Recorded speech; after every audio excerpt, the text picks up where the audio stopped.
Everyone, what's up? It's me again, Junkmaster 3. For some damn reason, like always when it's like a little bit darker on the outside, it's always like really dark on the screen for some reason. Even though I have like these lamps are like really bright. I'm not really sure how well you can see that like right there, but well, enough about that. Let's begin with the video itself. This is going to be a pretty big update video. I even have more like movies to show you that I haven't showed in any like update video so far. So most of these are going to be horror films because yeah, of course it's October. So I decided to order some horror films, and some of them are like drama, comedy, action, I believe. So well, we'll see how it goes. So let's begin right away. First up, we have a film called A Street Cat Named Bob. I've heard this is, oh damn, it's really like, oh, glare all over the place. Well, anyway, now let's see here. A Street Cat Named Bob. I've heard this is a really good, like, feel-good film, so I decided to pick it up. So yeah, and I really like cats in general. So yeah, and then I watched, and then I looked. Then I bought a film called The Klansmen. This is a complete blind buy. I'm not sure if it's like a drama or action or whatever, but it has Lee Marvin in it, O.J. Simpson in it, and I think even Cameron Mitchell is in this one as well. I can't be so wrong about that, but yeah, what the hell. And this is one of those slim cases. Damn, I can't speak today. And then where I actually picked this one up because I saw that this was gonna go out of print pretty soon, so I was like, well, I need to grab that before it's becomes really expensive and really overpriced. So I picked up Paths of Glory with Kirk Douglas, apparently directed by Stanley Kubrick. So this is going to be really interesting to see. So yeah, Paths of Glory. Then I picked up, I think this is like some sort of action comedy, but yeah, The Doom Generation. I've heard this is sort of like a Natural Born Killers type of film. I think this came out maybe like just 1 year later or something like that, but yeah, Doom Generation. And then we have a film by, what's his name? Ralph Bakshi. I've only seen, let's see here, 3 of his films.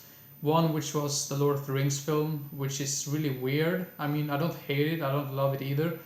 And then I watched Fire and Ice. I actually really like. That's probably my favorite so far. And also Cool World, which I did not care for that much. But this is his film called Wizards. Just look at that cover. It looks really hilarious and really amazing. So yeah, can be good. Now the rest is basically horror films. So let's just get on our way. Then we have Burying the X. Apparently this is directed by Joe Dante. Sorry for the damn glare, I'm doing my best just so you can see, but yeah, don't really know anything about it. I know it has Anton Yelchin in it, and yeah, it's directed by Joe Dante, so it's probably the only things I know about this film, so can be good. Now let's see, I'm just gonna move these away a little bit. Then we have, I'm not a big fan of this actor, to be honest. I just don't think he's a that good actor, to be honest. I mean, in general. But this premise and this like title of this film just caught my eye. So The Lost Witch Hunter. Just that title sounded really interesting, and seems to be some sort of action thriller or horror sci-fi type of film, like all genres combined. So I was like, well, this can be really bonkers and really fun. So yeah. Then I'm not sure if this is like a horror film or if it's more like a crime thriller type of thing, but The Boy Scout Killer. I've always been interested in like serial killers and all of that. So I decided, well, this might be based on true events or something. I'm not too sure about that, so I'm not gonna, don't quote me on that. But yeah, it seems to be really interesting. So yeah, The Boy Scout Killer. Then a German film called Der Samurai, which basically means the samurai. Okay, that was really stupid because basically anyone could have thought about that, but yeah, I have no idea what to think of it or like to expect either, so it's going to be really interesting to check that one out. Sorry if I repeat myself over and over again, but yeah, that's how it goes sometimes. Then we have a film called Clown Motel. This looks hilarious and really stupid, but that's the reason why I picked it up. There hasn't been that many good clown horror films in general, to be honest. The only one I can think of is like probably It and Stitches. Those are the only ones that comes first to mind. I mean, some of the other like clown-related films have just been terrible. Maybe 100 Tears. 100 Tears is a film which I just didn't care for that much the first times I saw it, but I sort of appreciate it a little bit more after several viewings. So yeah, Clown Motel might be interesting. Then this is something which I mean, this doesn't bother me that much, but when I ordered this had like another cover art when I ordered it, and I got like another cover art when I received it. So yeah, this is a Mario Bava film, and apparently this is one of his most beloved films, I believe. So Blood and Black Lace. Heard this is supposed to be one of the very best like giallo films. So I thought, well, why hell not? Some of those giallo films are just amazing. So yeah. Then I picked. The reason why I picked this one up was because some guy like mentioned this when he said, "Oh, I'm a big fan of Hellfest, and this has a similar title." And apparently he thought Hellfest was a little bit better than this, but I have no idea about it because I haven't seen this film myself yet. But Bloodfest.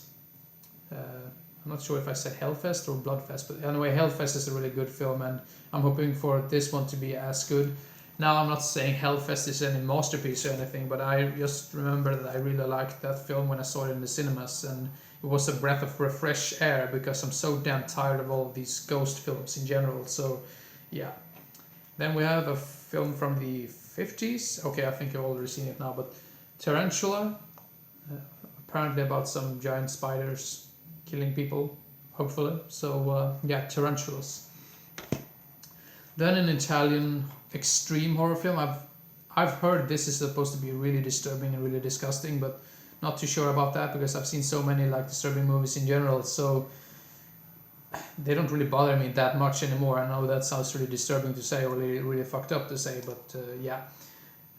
This is a movie called Morituris. Not heard anyone talk about it, but there is like a little quote here down here that says Ruggero Deodato would be proud. So yeah, might be really disturbing. Then the rest of these are actually Blu-rays. White of the Eye, some slasher film released by Arrow. I'm a big fan of Arrow in general. And then we have a film by Nico Mastorakis. I can never pronounce his name, but a film called Darkroom. Maybe more of a thriller than a horror film, but I must admit that this cover art isn't really the greatest. I think there is a reversible sleeve that you can have another cover art for this if you want to. So, and that's I'm a really big fan of when they do that, when you can choose like pick between two cover arts. So yeah, Darkroom. Then we have a film called The House of the Dead, and one of the main reasons why I picked this one up was because of the cover art. And you should never do that, but you always get caught in that trap. So yeah, House of the Dead. Just look at that cover art; it's just amazing. Now this is another thing which will seem really demented to say, but I read somewhere that this film has like kids getting like chopped up in like some disturbing scene apparently, and that was like just like, what the hell is this? I need to see this if that's true or not. I'm not too sure about that, but this is the movie called The Children from the early 80s, and this cover art is pretty creepy, I must say. So yeah. Then I picked up a film which I actually already had, but I believe that might have been a cut version or the audio was really terrible on it. I'm not too sure, but yeah, the film is called Mausoleum. This cover art I really like. Just look at that, it looks some witch in the middle. If I remember correctly, I really liked this film. Not liked it like in loved it, but I really liked it, and I didn't think I would like it that much. So yeah, Mausoleum, really like interesting film. I mean, maybe not for everyone, but if you're into 80s horror films in general, I think you might enjoy it. So yeah, Mausoleum.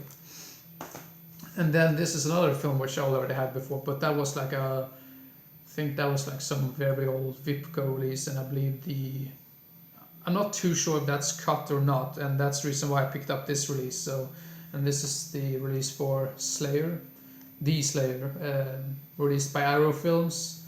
Comes with both Blu-ray and DVD, I believe, and yeah, I've heard this is supposed to be really atmospheric. That's really stupid because I haven't even seen the Vipco release, but when it comes to Vipco, some of those releases tend to be like really cut up or like chopped up. Now that was really stupid for me to say just because I said that word before, but yeah, The Slayer. Now I've been mumbling for almost 11 minutes, so I really need to end the video right now, and yeah, keep your eyes open for the next video. Probably going to be the top 5 horror films of 1982, or was it 83? I'm not too sure, but yeah, what the hell. Let's end the video before you get really bored. So hope everyone having a great October, and yeah, hope to see you again as soon as possible. So see you next time. Bye bye.